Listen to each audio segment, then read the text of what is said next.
जय श्रीमन नारायण। ए पर जे टिप्पणी हम करे जा रहल बा रामा अनुजदास श्रीमान गट्टू वेणुगोपाल स्वामी जी के द्वारा दिहल गयल बा।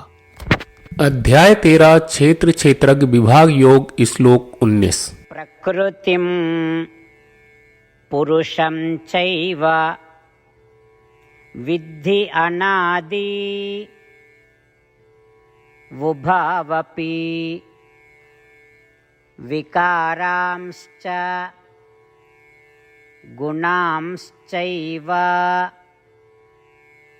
विद्धि प्रकृति संभवान्। ओम।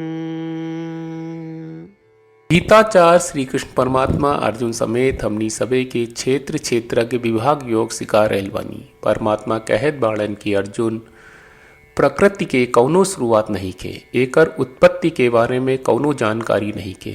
ई ब्रह्मांड में लौके वाला सगरी पिंड प्रकृति के रूप में हवे। ई शरीरन में निवास करे वाला आत्मा के भी कौनो शुरुआत नहीं के। इच्छा, नफरत, ईर्षा आदि जैसन कुरीत जौन आदमी के कर्म बंधन में ले आवेला ओकरा उत्पत्ति प्रकृति से होला, यानी शरीर से। यही तरह श्लोक 7 से 12 तक जौन भी गुण बतावल गहिल बा, जौन कर्म के बंधन के दूर करे खातिर जरूरी बा, ऊ प्रकृति से पैदा होखेला। ई तरह से कर्म बंधन के कारण और ओकरा के दूर करे के साधन दोनों शरीर से ही पैदा होला। ई तरह से साफ हो जाला कि हमनी के केहू नहीं खे बनावले, हमनी के शाश्वत बानी जा और हमनी के शरीर से हमार संबंध भी शाश्वत बा। श्री कृष्ण परमात्मा की शिक्षा के मनन करत हमनी के श्लोक 7 से 12 में दिहल गुण के अपनावे की कोशिश करी जा। श्री कृष्ण परमात्मा आ श्रीमन नारायण के समर्पण करत आपन जीवन सार्थक बनावे के कोशिश करत घड़ी हमनी के श्री कृष्ण परमात्मा के वचन के श्लोक के रूप में दोहरावे की कोशिश करी जा। प्रकृतिं पुरुषं चैव विद्धि अनादि वुभावपि विकारांश्च गुणांश्चैव विद्धि प्रकृति संभवान्। श्रीमद् भगवत गीता का पूरा सार श्री कृष्ण परमात्मा ने अध्याय 18वें के श्लोक 65 से 70 में 8 काम करे खातिर दिले बाड़े। श्री कृष्ण कहले, हम ओ लोगन से प्रेम करनी जो लोग इन 8 बातन के मान तारे। हम ओ भक्तन के हर तरह से रक्षा करब।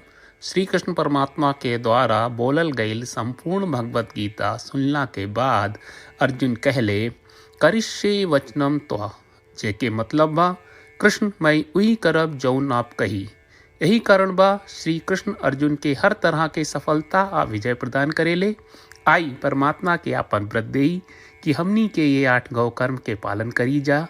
ई वचन परमात्मा के देवे से बड़न कौनो पूजा तपस्या यज्ञ नहीं। हम 8 प्रण कहब जौन हमनी के करे के चाहिए। आप सब कृपया इन्हन के आपन दिमाग और दिल में सोची। श्री कृष्ण के आपन वचन देवे के ई तरीका में हमनी सबकी कल्पना करे के चाहिए कि श्री कृष्ण का चेहरा खुशी से चमकत बा और खुशी के एहसास करत बा। जय श्रीमन नारायण। यहाँ हमनी के 8 वादा बा। हमनी के पहला वादा, हे श्रीमन नारायण, आपका निर्देश के मुताबिक हम हमेशा तोहार ध्यान करब और तोहार बारे में सोचब। हमनी के दूसर वादा, हे श्रीमन नारायण, आपका सलाह का अनुसार हम हमेशा आपका भक्त रहब। हमनी के तीसर वादा, हे श्रीमन नारायण, हम आपन सब काम तोहरा सेवा के रूप में और तोहरा संतुष्टि खातिर करब। हमनी के चौथा वादा, हे श्रीमन नारायण, जैस की आप माने के कहले रहलू, हमरा बहुत विश्वास बा कि हम आपके होई और हम हमेशा आपन दोनों हाथ जोड़ के आपके नमस्कार करब और आपकी पूजा करब। हमनी के 5वां वादा, हे श्रीमन नारायण, हमरा के तोरा बात माम एकम शरणम ब्रज 1866 याद कहले, जहाँ आप हमरा के आपन का अर्पित करे का कहा। श्रीमन नारायण, मैं हमेशा तोहरे शरण में रहब। हमनी के 6वां वादा, हे श्रीमन नारायण, हमरा के तोहरा बात माँ सुचहा 1866 याद कहले कि आप हमनी के शोक ना करे का आश्वासन दे रहे बड़े, हम अब और शोक ना करब। हमनी के 7वां वादा, हे श्रीमन नारायण, आपने हमरा खातिर श्रीमद् भगवत गीता के वितरण करके हम सब के कृपा कहले और आशीर्वाद दहले बा। हम वादा करत बानी कि रोजाना कम से कम एक श्लोक पढ़ब या सुनब। हमनी के 8वां वादा। हे श्रीमन नारायण, आप गीता के पूरा मानवता तक ले गयलू। हम गीता में आपके दिव्य वचन के उन भक्तन तक पहुँचावे के प्रयास करब जे गीता से अपरिचित बा। हे श्रीमन नारायण, हम उई करब जौन तू करे का कहब। हम ऐसन व्यवहार करब जैसन आप चाहत बानी और हम खाली आपका खातिर काम करब। श्रीमन नारायण के रोज आपन वचन देहल कि हम ओइस करब जैस आप कहत बानी, ई अपने आप में बड़न पूजा बा। श्रीमन नारायण, करशे वचनम त्वा। श्रीमन नारायण, हम तोरे निर्देश के मुताबिक काम करब। सर्वम श्री कृष्ण अर्पणम अस्तु। जय श्रीमन नारायण। प्रकृतिं पुरुषं चैव विद्धि अनादि वुभावपि विकारांश्च गुणांश्चैव विद्धि प्रकृति संभवान्। ओम। प्रकृतिं पुरुषं चैव विद्धि अनादि वुभावपि विकारांश्च गुणांश्चैव विद्धि प्रकृति संभवान्।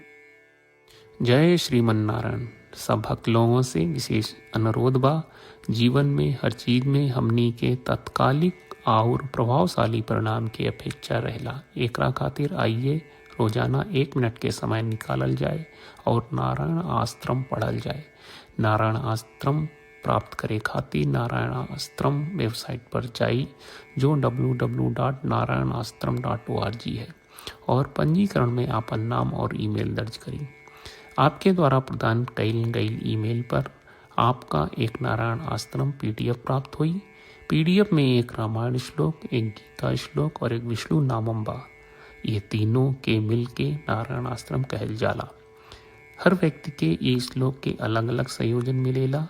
जब हर कोई 24,000 भक्तन के साथ रोजाना आपन नारायण आश्रम पढ़त आ सुनत बा, ता हर दिन संपूर्ण रामायण का 1 दौर, श्रीमद् भगवत गीता पारायण के 33 दौर और श्री विष्णु सहस्त्रनाम स्तोत्र पारायण के 24 दौर प्रतिदिन पूरा होएला। ई एक बहुत ही उल्लेखनीय और विलक्षण परिणाम बा, जौन हर एक दिन ऐस करे से निकलेला। ई कारण बा कि आप और आपके परिवार के सदस्य तुरते जाके आपन नारायण आश्रम प्राप्त करी। जय श्रीमन नारायण।